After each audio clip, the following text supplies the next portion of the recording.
What's going on, peeps? We got ourselves a grab bag coming in for this video. So we're going to be seeing 3 matches, 2 in a kind of best of 2. We didn't have time to finish the 3rd game, so it wasn't recorded. And then a 3rd game that didn't make its way into the last video. Apologies, some of these videos have been a little bit on the weirder production side. We are kind of running out of the older footage where there was a couple of mistakes. Just the placement of the table wasn't ideal. You can see just a massive glare that kind of just got in the way. But thankfully the table's back in its original placing and we're testing out new camera angles. So I think the next video after this is the last one from the directly top down. We're going to try putting a little bit of an angle on it. But yeah, let me know what you guys think of the new stuff when it comes out. I kind of wanted to show off a little bit of Jellymon here because the only Jellymon stuff has been against Green Hybrid, which has been a very, very rough matchup for it. And I wanted to show it against other players at the work meta and show that it has actually been working. So the KnTElixar giving us the jamming, getting the double draw as a result of the Demi V, and the Jellymon hitting into a Sunrise Buster, but actually no tamers to be dropped here. Unfortunately, the camera angle is a little bit odd, so I can't actually see the bottom. I think my phone auto rotation didn't work, but thankfully going back through all the audio cues let me know what tamers were coming down, if any. So an unfortunate early hit in Sunrise Buster. Doesn't get any advantage, they're still getting choked. But we are just going to see the immediate Jogress into Sylphimon, get that board clear, and reset to 0. It was the turn that the Tesla was pushed out, so no answer coming back in. Swings in, hits the Kendo Garurumon, so no more hybrids for the rest of the game. Once again, another promo Jellymon going overneath. I love this setup. And we are just going to build up super fast in the back, go for the cheap Digivolution up to Scorpiomon. The Digimon doesn't exist in the current format of the deck, as the BT10 version does use the Thetismon, but this was a Digimon that I did like having in there just for the quick boost up through level 5, so I can go level 6 next turn. And more importantly, it being a 2-cost makes it much easier to choke whilst we're there. Veemon is obviously the superior choice, but if you don't have it, then so be it. Azulongmon going to come out as once again Sylphimon lives with the swing insecurity, and we're going to be going to 3 anyway off of the KnTElixar. We're going to slide out that Scorpiomon and go into Imperial Dramon. Unfortunately can't bounce the Azulongmon. The right player just one step ahead with dodging all of the removal. So just going to bounce the extra body that was put there. And another swing is going to come in. There's going to be the minus DP, but nothing really of danger. Jellymon security, nice and easy to get over. KnTElixar, and she's going to pass over 4 memory. Going into the Shakurmon, going back up to 5, building a 3-gap lead now. Labramon, a fun pick, but honestly the Labramon stacks really can't go too far. I feel like in this deck, going Labramon pretty much signifies kind of like when you go over a blocker, that it's going to be the end of the chain, and this Labramon just needs to be pushed out as soon as possible. Let's just start swinging. Are going to go over the Azulongmon and then build up the Caesarmon in the back, swing in, hit the Starmons, nothing major. And it goes up to Veemon, so immediately ignoring my own advice kind of post. It is going to choke 2-1 though, which is going to keep the pressure on.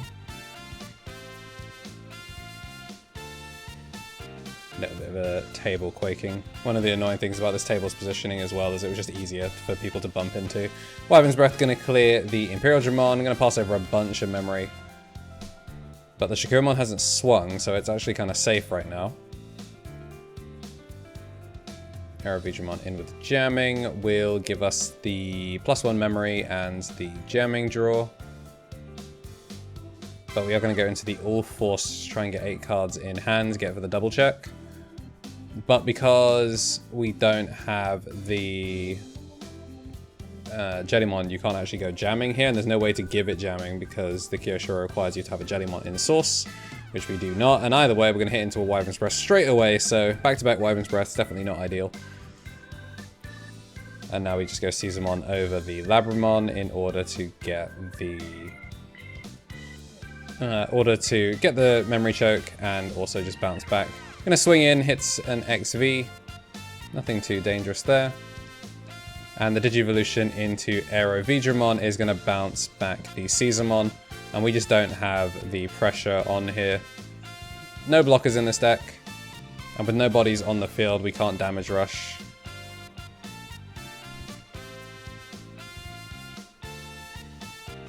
So just going to drop down the Mimi and pretty much going to see if the game has 8 cards in hand, so can swing straight back in.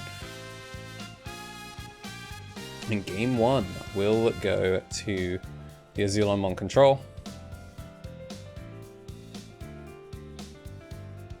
And we're going to be seeing left player go first. Labramon into XV, simple stack to start things off, just going to push it out and start getting some swings in.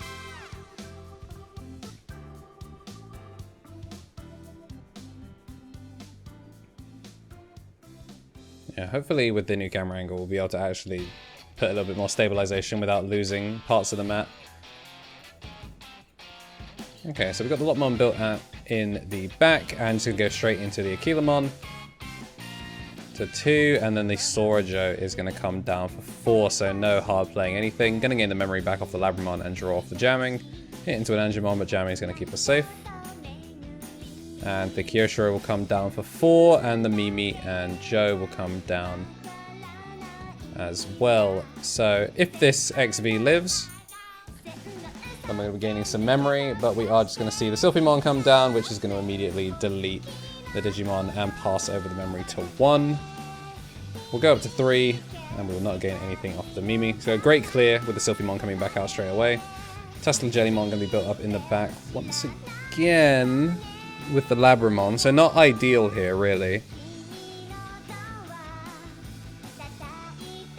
And we're just going to go for the straight pass, because no point dropping something down because it's just going to cost us memory. And the Jellymon has the ability to delete things anyway, especially when she digivolves straight into a Azulongmon.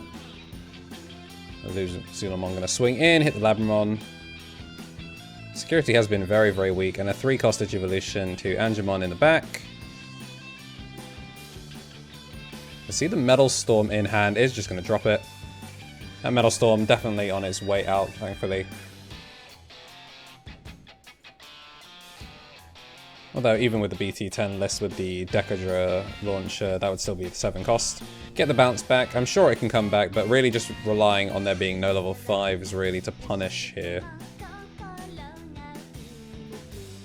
Gonna see the Hammer Spot come down for 1 whilst the Angemon is on the field. Salamon comes in and the Digivolve on top for a Jellymon.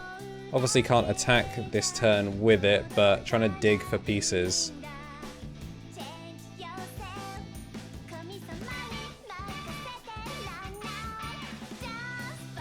I'm gonna see once again the Sorojo come down. So we're just going to bounce the Angemon back, thanks to having the Tesla Jellymon. It's a Jellymon in name, therefore Startling Thunder can bounce back the Sorojo. And we're just going to play Arena to pass turn for 3.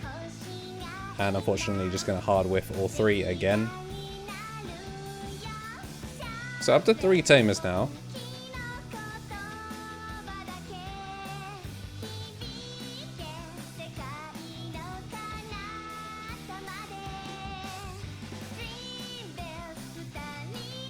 And we are going to see the TK come down, start searching for a level 5 piece. It is going to take out the Chimeramon, which means no recovery here.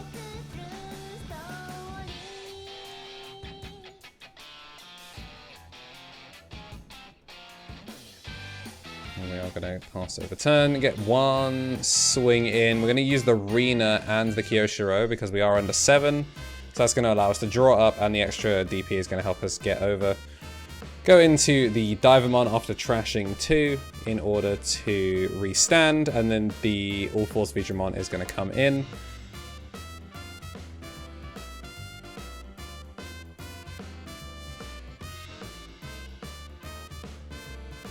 I'm not actually sure why it is, with the current layout, why the memory goes to 4. Definitely be a time that I wish the camera incorporated a little bit more.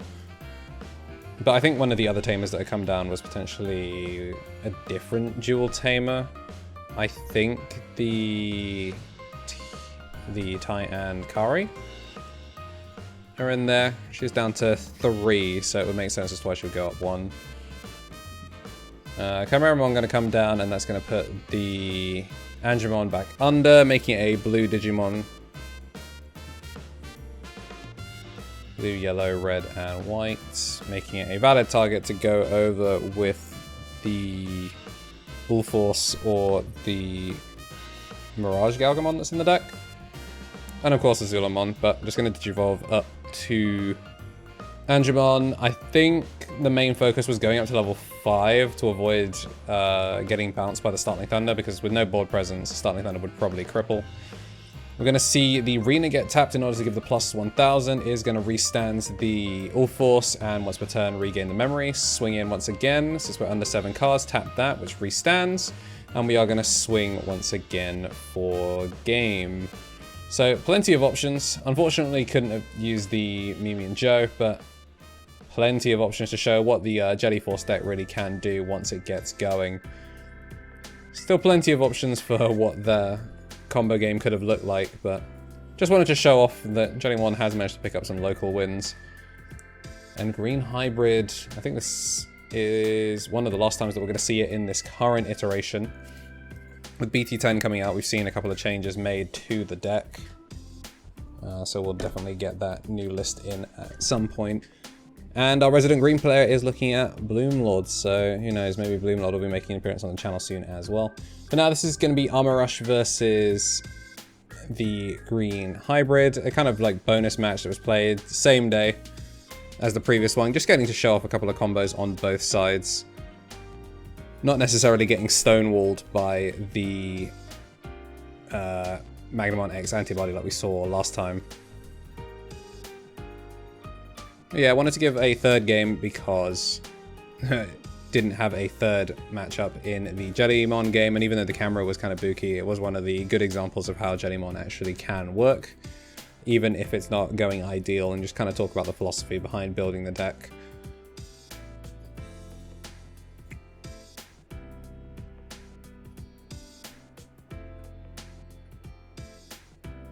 So JP currently out and Tentomon in the back. Just going to see the Tentomon go. Is going to bottom deck the JP. That card definitely was one that was on the cutting room floor immediately as soon as BT10 came out. Upamon once again, and the ST9 Veemon. Unfortunately drawing into the jamming one like right after. And we're going to see the blue memory boost come down, search for something, see a whole bunch of cards that can't make its way in. And a Fire Rocket for 1, swing in for 2 checks. Ken going to stay in play, which is unfortunate because it means I can't memory choke, but the Veemon that we got from the blue memory boost is going to come down and get searching. Is going to hit the Armour that we got in the back. There I'm just unbowing the Tentomon because I noticed it was just like curling. So flex that back out so it's nice and straight.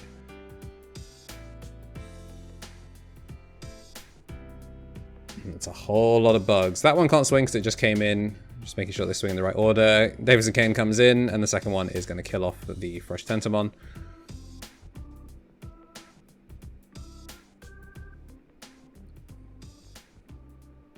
He's just trying to figure out what he wants to do. I can see a Thunder Laser in hand. I'm sure that will come up later.